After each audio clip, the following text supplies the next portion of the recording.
დილამშვიდობისა ძვირფასო ტელემაყურებლებო, მოგესალმებით. ულამაზესი და ჩემთვის უსაყვარლესი ბათუმიდან. დღევანდელი გადაცემა ცოტა უჩვეულო ფორმატით იქნება წარდგენილი და ჩვენი პირველი სტუმარი გახლავთ უნიჭიერესი მუსიკოსი, უნიჭიერესი პიანისტი, ულამაზესი ქალბატონი, რომელიც სულ ახლახან დაინიშნა აჭარის კულტურის მინისტრად, ელისო ბოლქვაძეა ჩვენი პირველი სტუმარი. უპირველეს ყოვლისა, მადლობა მინდა მოგახსენოთ თქვენი ძალიან დატვირთული გრაფიკის მიუხედავად, რომ დავგთავდით ინტერვიუზე და ვესწრებით საინტერესო გამოვიდეს ეს ფორმატი. მოდით აი პირდაპირ შეკითხვიდან დავიწყებთ. სოფლიოში აი ესეთი აღიარებული მუსიკოსი, პიანისტი ბრძანდებით, რომელსაც ტაშს უკრავენ სოფლიოს პრესტიჟულ დარბაზებში, საკონცერტო დარბაზებში და ალბათ საკმაოდ რთული იყო თქვენთვის იმ ნაბიჯის გადაცმა, რომ დათანხმებოდით აი ესეთ ძალიან რთულ და ამავე დროს საპასუხისმგებლო პოსტზე დანიშვნას, რასაც აჭარის კულტურის მინისტრობა ჰქვია და მოდით გითხარით, აი რა გეგმებით გადმოხვედით ბათუმში უპირველეს ყოვლისა საცხოვრებლად და რა სრულები და მიზნები გაქვთ, რომლის ასრულებასაც აპირებთ. მოგესალმებით დილამშვიდობისა, მიხარია თქვენი ხილვა ბათუმში. და პოსტივი ჩემი ერთ-ერთი ძალიან საყვარელი არხია და მე ხშირი სტუმარი ვარ თქვენი. ძალიან სასიამოვნო ამის მოსმენა. ეს კუთხე ჩემთვის არის ძალიან მშობლიური. იმიტომ რომ ახლა აქ არ დავადებო ვარ, თორემ მეგონი აგავიზარდე. დედის მხარე, მამაც ძალიან ხშირად იყო, ჩემი ოჯახის მხარე, დედის მიმართულებით, ასე ვთქვათ, სულ ბათუმთან არის დაკავშირებული. მე ბათუმის ფესტივალი, რომელიც 2013 წელს მე დავაარსე, ასე რომ, ბევრი რამ, რა თქმა უნდა, მაკავშირებს დიდი ნაწილი ჩემი ცხოვრების. ანუ ადაპტაცია არ გაგჭიროებიათ ბათუმში. ეს კი ადაპტაცია საერთოდ არ გამივიდა, მინდა. ადაპტაცია თავის მოვიდა. ადაპტაცია გავიარე მხოლოდ ახალ ამპლუაში, ასე ვთქვათ, მინისტრი არის სხვა რამე, ვიდრე პარლამენტის კულტურის კომიტეტის ნუ ახლა თბილი შეხვედრა რომ ექნებოდათ აჭარლებს თქვენი მიღებლობა და ნამდვილად რო ეამაყებათ ასეთ ცნობილი მუსიკოსის კულტურის მინისტრობა, მე მგონი ეს თავისთავად ნათელია.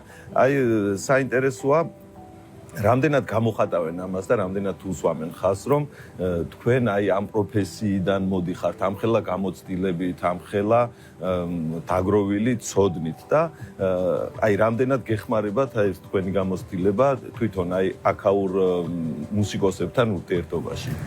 ეს არის თავარი, ვიტყოდი, იმიტომ რომ ჯერ მე როდესაც არ მივდივარ, აი რაღაც სოფელშიც კი არ წავსვართ მუნიციპალიტეტების, აი ყველა მე პირდაპირ გაკვირვებული ვარ, როგორ მიცნობს ამდენი ადამიანი თქო, იმიტომ რომ აი ეს არის პირველი ნომერი, ისინი არ აღვიქვამენ მე როგორც კულტურის მინისტრი, კი არა ვარ მათთვის. არამედ ვარ ჯერ ელისო ბოლქვაძე, პიანისტი, მუსიკოსი, რომელსაც მათი, ასე ვთქვათ, უფრო კარგად უნდა გაიგოს, მათი გაჭირვება. მათ ენაზე უნდა ვლაპარაკო და მართლაც ასეა, იმიტომ რომ ყველა ჩემი მოქმედება და ვთქვათ, პროექტი რაც არის ხა დაკავშირებული მომავალ გეგმებთან, ყველაფერი არის მორგებული, ასე ვთქვათ, აი და მაქსიმალურად ვცდილობ, რომ აი ყველანაირად შეუწყო ხელი მალე და ბევრი, ასე ვთქვათ, ახალი რაღაც იმედი გავაჩინო და ესე ძალიან მნიშვნელოვანია ხელოვანი ადამიანისთვის, როცა მას აქვს მოტივაცია, როცა ხელოვანი თავის რეალიზაციის კონტურებს, ასე ვთქვათ, დაინახავს, ყველა მიმართულებით ეს ძალიან მნიშვნელოვანია და ეფექტურს ხდის ყველაფერს ამას. კი ბატონო, და აქვე კითხავთ მაშინ, აი თქვენი პირადი კავშირები, არა მარტო საქართველოში, არამედ მთელი მსოფლიოს მასშტაბით, აგრეთვე ის ფაქტი, რომ ხართ იუნესკოს ელჩი და აი ეს სტატუსი რამდენად გეხმარებათ, რომ უფრო მეტი შესაძლებლობები გაუხსნათ მუსიკოსებს და კონკრეტულ შემთხვევაში აჭარაში აი ნამდვილად ძალიან დიდი საბადოა ნიჭიერების აჭარა ზოგადად და აი ეს თქვენი კავშირები რამდენად გეხმარებათ ამ ხალხის დახმარებაში, ასე ვთქვათ, გამოვლინებაში ამ ტალანტების და შემდეგ რაღაცა ფართო შესაძლებლობების გახსნაში. ხო, აი ესე იგი აჭარა მართლაც ტალანტების კუთხეა რა, ესე იგი შეიძლება არაფრისგან უცებ 80 წლის, 100 წლის ადამიანმა დაიწყოს ცეკვა. აი ესეთ სიტუაციაში სადაც შეხვედრა გვაქვს, სვლა გვაქვს საქმიანი, უცებ ისეთი რამე შეიძლება მოხდეს, ისეთი ემოცია დაიბადოს, რაც ნუ ეხა ეს არ ხდება. არც ერთ ქვეყანაში მე თითქმის ყველა მსოფლიოს ყველა ქვეყანაში ნამყოფი ვარ, მაგრამ ესეთი სპონტანური, ესეთი ნიჭიერება, აი ეს გამომჟღავნება ყოველდღიურ, აი უბრალოა ხალხშიც კი ეს არის საოცრება. აი ეს არის ის მუხტი, რაც არის ქართული გენი, ქართული ნიჭი, რითაც ჩვენ ვამაყობთ და რითაც ყველანი ვამაყობთ ჩვენ, ეს გვაქვს ნამდვილად და ამას რაც ჭირდება, ეს არის მეტი პროფესიონალიზმი ალბათ და მეტი გასაქანი, მეტი შესაძლებლობები. და რა თქმა უნდა, ჩემი კონტაქტებიც მეხმარება, იუნესკოს ელჩობაც ძალიან მეხმარება, იუნესკოს არტისტის არის განსაკუთრებული სტატუსი და ყველა, სადაც ჩემი, ასე ვთქვათ, CV იგზავნება და ვინც მიიღებს, ეს იქნება მერები თუ ვთქვათ, მინისტრები და ამ შემდეგ, პირველი მაინც მოდის ის, რომ ვარ ხელოვანი და აი 100 პატივისცემა იწყება არა მარტო იმითი, რომ მინისტრი ჩამოვიდა, არამედ იმითი, რომ აი მოვიდა პიანისტი და იუნესკო და ასე შემდეგ. ეს ძალიან მნიშვნელოვანია, ეს ეხმარება ამას ყველას. კი, უფრო მეტ შესაძლებლობებს ხსნის და კიდევ ის არის, რომ აქ რაღაც კოდები ირღვევა, რაც არის კარგი, იმიტომ რომ ეს როდესაც თქვათ პოლიტიკური ფონი არის შეიძლება რთული, რაღაცა ეს არის ზედმეტად შეიძლება დაჭიმული და ასე შემდეგ. ამ დროს რთულია ისეთ ადამიანებთან ლაპარაკი, რომელსაც თავის ხაზები აქვს და აი ეს კუთხე არის უფრო რბილი, უფრო რაღაცნაირად მისაღები მათთვის და კარგია. კი ბატონო, ეხლა ხელოვან ადამიანებზე საუბრობდით და მათ თავისებურებებზე ასე ვთქვათ და ბევრი ხელოვანი აი ცოტა საორგანიზაციო საკითხებში ასე ვთქვათ მოიკვეჭლებს და თქვენ ის იშვიათი გამონაკლისი ხართ რომ აი ამ დიდ ხელოვნებასთან ერთად ძალიან კარგი საორგანიზაციო უნარების აღმოგაჩნდათ. აი როდის აღმოაჩინეთ პირველად ეს არის საინტერესო და შემდეგ ანუ როგორ უთავსებთ ერთმანეთს აი თქვენ უდიდეს სიყვარულს ხელოვნებისადმი და ამ საორგანიზაციო რუტინული საკითხების ერთმანეთთან გადაკვეთას.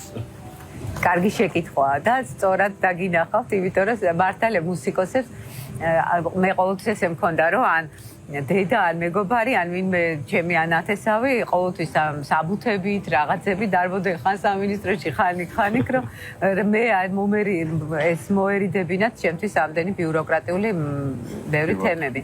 მაგრამ რაღაც მომენტში, როდესაც მე წავედი საცხოვრებლად საფრანგეთში და როცა მივხვდი, რომ ჩემს გარდა ჩემ თავს ვერავინ ვერ მოულის, მაშინ გააჩნდა იძულებული გავხდი, რომ მე ჯერ ძალიან ბევრი რამეს აკეთებ უკვე, იწყებ. დრო თუ გრჩებათ აი თქვენი საყვარელი საქმიანობისთვის, აი თუნდაც სამუშაო გრაფიკით დადრუქული დღის შემდეგ, აი რომ მობრძანდეთ სახლში და აი დავზანდეთ დრო არ მრჩება არანაირი, უბრალოდ დროს პოულობ. გამოგლიჯავთ ესე იგი რუტინას. დროს პოულობ. აუცილებლად პოულობ, იმიტომ რომ კონცერტები, რომელიც მაქვს ახლა მე დასაკრავი, ჩაიკოვსკის პირველი კონცერტი და კიდე რამოდენიმე კონცერტი სხვა ძალიან პრესტიჟულ დარბაზებში, ეს თავისით ვერ მოხდება, იმიტომ რომ ამას უნდა დრო და მეცადინეობა. ცნობილი ადამიანი მეცენატი, არ ვიცი, რა ბევრი კარგი სახელით შეიძლება შევამყოთ ეს ადამიანი, ბატონი მიშელ სონი, რომელთან ერთადაც თქვენ ძალიან ბევრ ნიჭიერ მუსიკოს ეხმარებით და გზას უხსნით, ასე ვთქვათ, ამ საოცარ სამყაროში, მუსიკალური სამყარო რომ ქვია და თუ ახერხებთ აი ახლაც და უშუალოდ აი ამ მიმართულებით მუშაობას. აი ამ მიმართულებას მე არასოდეს არ დავკარგავ, იმიტომ რომ ეს ჩემთვის არის აი ძალიან მნიშვნელოვანი, როდესაც ვიცი, რომ შეიძლება ახალგაზრდას, რომელსაც ნიჭი აქვს და რომელიც შეიძლება განვითარდეს, ყოველთვის მაქვს ეს შინაგანი მოთხოვნილება, რომ მას დავეხმარო. და კიდევ აქ უნდა გავუსვა ხაზი, როდესაც მე მაესტრო მიშელ სონი გავიცანი და მისი მეთოდოლოგია ავითვისე, ეს იყო რაღაცა საოცარი ახალი კიდევ ეტაპი ჩემთვის, ჩემ ცხოვრებაში და ეს გაუნაწილე, რა თქმა უნდა, ჩემს ქართველ ნიჭიერ ბავშვებს და ბაგრძელებს შეიძლება ისე რომ ეს გავაკეთო. ეს მართლაც არის უნიკალური პიროვნება და მუსიკოსი, რომელიც ისეთ რამებს აძლევს პიანისტებს, რასაც თქვა ჩვეულებრივი და კარგი პროფესორი შეიძლება ვერ მიცემდა. რა თქმა უნდა, უფრო მეტი ბავშვისთვის იყოს ეს დანერგილი და მისაწვდომი ეს მეთოდოლოგია და ამაზეც მუშაობ და ვნახოთ რა გამომდის. და ანუ ამ მიმართულებითაც ანუ უკვე გეყოლებათ დარწმუნებული ვარ აღმოჩენილი მიმდევრებიც მყავს, აღმოჩენებიც მაქვს და ეს არის პროცესი, რომელიც არასოდეს არ თავდება, სანამ ცოცხალი ვარ და ეხლა მე ვფიქრობ, რომ ეს ისეთი რამ არის, რაც ვერავნერ გიკარნახებს და ვერავნერ გაიწულებს ეს შინაგანი პროცესი. კი ბატონო, ისე პარიზმა მონატრება იცის როგორც ვიცი და როგორც გული მიგზნობს და თქვენ თუ გენატრებათ ის წლები რომელიც გაატარეთ იცით რა არის მენატრება, მაგრამ პარიზთან მეწყვეტა არ მაქვს. ისევე როგორც როცა წავედი საქართველოდან უმეუნებოდნენ რომ აი გენატრება შენი ქვეყანა მენატრება, მე არასოც არ გამიწყვეტი. ანუ ესეთი ემიგრაციული რაღაც ესეთი ის არ მქონია რომ აი გავწყვიტე რამე კონტაქტი. ანუ სულ ვარ კონტაქტში რა თქმა უნდა. ნუ საფრანგეთთან და პარიზთან რა თქმა უნდა. და ჩემ მეგობრებიც არიან იქ, რომლებსაც ძალიან უყვარვარ, რომელიც ჩემი მდევრები არიან, რომლებიც ყოველთვის ჩემს მხარეს დადგებიან და ყოველთვის ასე ვთქვათ, დამიჭერენ მხარს საქართველოსთან ურთიერთობაში, მუსიკასთან ურთიერთობაში, პრესასთან ურთიერთობაში. ამიტომ რა თქმა უნდა ამ ხაზებს მე არასოდეს ასე ვერ გავწყვიტავ და არც არის მაგისი აუცილებლობა. და ყოველთვის მაქვს იმის საშუალება, რომ ვიარო, აქაც ჩამოვიყვანო და ასე შემდეგ. ასე რომ ეს არ უშლის ხელს. მაშინ დედიკოზე გკითხავთ, დედიკოსთან პრინციპით ადამიანია და ძალიან თბილი ადამიანი და ახლა ჯერ როგორი რთული იქნებოდა დარწმუნებული ვარ, როდესაც აი საფრანგეთში დაიწყო თქვენი მუსიკალური კარიერა და აი ახლა რამდენად შეეგუა ეს ხომ არ იყო ეს ამბავი რომ ახლა იქიდან ძლივ ჩამოხვედი, ახლა ისე ბათუმში გადადიხარ, მე რა გავაკეთო ალბათ იყო ის საუბარი. იყო ძალიან მტკივნეული იყო მისთვის და ჯერ საფრანგეთს ძლივ შეეგუა. იქ ახლა ის იყო რომ აი მეცადინეობდა ნუ ჩემი კარიერა და ამას ეგუება, იმიტომ რომ მისთვის ეს იგი ყველაზე მნიშვნელოვანი თემაა. მაგრამ აი თბილისში რო ჩამოვედი, თქვა ისე მიყურებდა რომ აი ხა შენ პოლიტიკაში ხარ და აღარ იმეცადინებ, ეს დიდად მერე მიხვდა რომ ფლატმასეც არ არის საქმე შეეგუა კიდე ბათუმში წამოვედი. ამას ძალიან შეგუება. ნუ რა ვქნათ ახლა ეს ასეა, მაგრამ ნუ ახლა ყოველ შემთხვევაში ახლა სამი თვია თითქმის არ მინახია, ანუ კი ვარ ვითომ ბათუმში დადვილია სიარული, მაგრამ ნუ აი იმდენად დაკავებულია ეს დრო რო არაფრით ვერ მივახციე მოკლედ. მაგრამ დარწმუნებული ვარ ძალიან ამაყი იქნება თქვენი. მაგრამ თან ძალიან ამაყობს, თან ძალიან ნერვიულობს, რომ გავამართლო ეს იმედები და ყველაფერი ასე ვთქვათ იყოს დიდი გულშემატკივარია. დიდი გულშემატკივარია, კი ბატონო. კი ბატონო, აქ დარწმუნებული ვარ ისედაც ძალიან ბევრი მეგობრები ყავდათ, უფრო მეტ მეგობარს შეიძენდით და ურთიერთობაც გექნებათ, თავისთავად ცხადია. ჯერ ისედაც ვალდებულებითაც გექნებათ ურთიერთობა იმ მუსიკოსებთან, რომლებიც აქ ცხოვრობენ და მართლაც აი საოცრად ბევრი ადამიანია აჭარიდან წამოსული, თუნდაც ჩემი სფეროს მიმართულებიდან, რა ვიცი, ხა ჩემი თაობიდანაც, ცოტა უმცროსებიდანაც, ანიკე გუა ჩვენი აჭიკო ბერიძე, ხუჩა მაღლაკელიძეზე აღარაფერს ვსაუბრობ, რომელსაც ძალიან უყვარხართ და ყოველთვის მადლიერია იმ კონცერტით, რომელშიც დაეხმარეთ, რომ ბათუმში ჩაეტარებინა და რა ვიცი, უფროსი თაობა ცოტა ზურამანაგაძე, მგზარ ერგემძე, არ ვიცი, ძალიან ბევრი ახლა ჩამოთვლა ძალიან შორს წაგვიყვანს. ანუ მათთან ერთად თუ აპირებთ რაღაცა, თუ არის უკვე რაღაც საინტერესო დღეს საღამოს კონცერტზე მოვძან. ასე უცებ თუ გაამართლებთ ასე ვთქვათ. ჩემი თავარი მიმართულება ბათუმში არის კიდე აჭარის კულტურის მინისტრის რანგში არის ალბათ სოფოციკარი. ასე რომ ყველა შეკრებილები დღეს ქართულ კლასიკურ მუსიკას იმღერებენ, დაუკრავენ. სამსახიობო მიმართულებითაც წავიდეთ, სულ ახლახანს იყავით საბერძნეთში, თესალონიკში, სადაც ბათუმის თეატრი იყო წასული და ძალიან დიდი წარმატებით ჩაატარეს, ასე ვთქვათ, უпростоრეთ კი არ ჩაატარეს, აი ემოციების გაცვლა-გამოცვლა იქნებოდა ყველაზე მეტად, იმიტომ რომ ჩვენი დიასპორისთვის ძალიან მნიშვნელოვანია ეს და მოდი აი ამ საოცარი ვიზიტის კი არა გასტროლის კი არა მოფერების შესახებ აი კარგად თქვით მოფერების შესახებ ვისაუბროთ კი ბატონო ეს იყო მართლაც აი საყოველთაო მოფერება დიასპორასთან შეხვედრა თესალონიკში მათი ემოციები მათი როგორ მიიღეს ეს ყველაფერი და როგორ მონატრებული არიან ამას აქ მივხვდი თუ რა ხელა მნიშვნელობა აქვს დიასპორასთან ახლოს ყოფნას და როგორ უყვართ მათ თავიანთი ქვეყანა და როგორ დიდი გამოხმაურება პოვა სპექტაკლმა. ნუ სპექტაკლი იყო ძალიან მაღალი დონის. მე აქ კიდევ მინდა დიდი მადლობა გადაუხადო ნუკრი კანთარიას, რომელიც გამოიჩევა. იმედია მასთანაც მოახერხებთ ინტერვიუს ჩაწერას. კი ბატონო, მე ძალიან საინტერესო ადამიანია, საერთოდ არის ხელოვანი არაჩვეულებრივად. ძალიან საინტერესო და ხედვები აქვს განსაკუთრებული და მე ვფიქრობ, რომ ნუკრი არის ერთ-ერთი უმაღლესი დონის პროფესიონალი, როდესაც ჩვენ პირველად შევხვდით მან თლიანად თავის გეგმა წარმომიდგინა მთელი წლის თუ რა აქვს გაკეთებული რას აპირებს ეს არ იყო ადვილი ამბავი იმიტომ რომ ყოველთვის იყო რაღაცა ეს თებერვალი იანვრის რაღაც მოვლენები ცოტა დაჭიმულობა მსახიობებთან შესული რაღაც პოლიტიკური ანგაჟირებები და ამ შემდეგ ეს ძალიან ცუდი იყო იმიტომ რომ მსახიობებთან და მუსიკოსებთან და ხელოვანებთან ეს თემა არ უნდა იყოს ეს სულხანაირად უნდა ჩვენ ვემსახურებით ხელოვნებას და ჩვენ გვაქვს იმის მისია რომ ადამიანები გავაერთიანოთ და არა დავყოთ. ამიტომ აქია გამომდინარე ფუფუნებას და მისიაც და უნდა იყოს ამ ცნობიერებაში ეს ამბავი კარგად გაცნობიერებული უნდა იყოს ადამიანებისთვის რომ ჩვენ ამისთვის არა ვართ რომ აქ გარეთ რაღაც გამოვიდეთ და რაღაც აზრები რაც არ ვიცით და თან მით უმეტეს არ მიდეხა ამას შევეხო ბოლომდე, მაგრამ ყოველ შემთხვევაში ეს ფონი დამხვდა. და როდესაც ამისი მენეჯმენტი და ამის მორევა არ იყო ადვილი ამბავი, ჩვენ რა თქმა უნდა ყველა ღონე ვიხმარეთ იმისათვის, რომ ეს რაღაცნაირად ეს გადასულიყო შემოქმედებით პროცესში, რაც მოხდა. და ძალიან დიდი მადლობა მინდა აქვე უთხრა ჩვენ საელჩოს საბერძნეთში, თესალონიკში და მოახერხეს ისე რომ ამ არაჩვეულებრივ თეატრში 500 ადამიანი თითქმის გვეწვია და ესეთი მოფერება შედგა.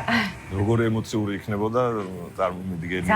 ძალიან. ბოლო შეკითხვა რომ დაგისვათ დღევანდელი დღისთვის, აი რა იქნება თქვენთვის ყველაზე დიდი ასრულებული მიზანი, მისია, რასაც იტყვით, რომ აი ჩემი მინისტრობის დროს მე შევძელი ამის გაკეთება და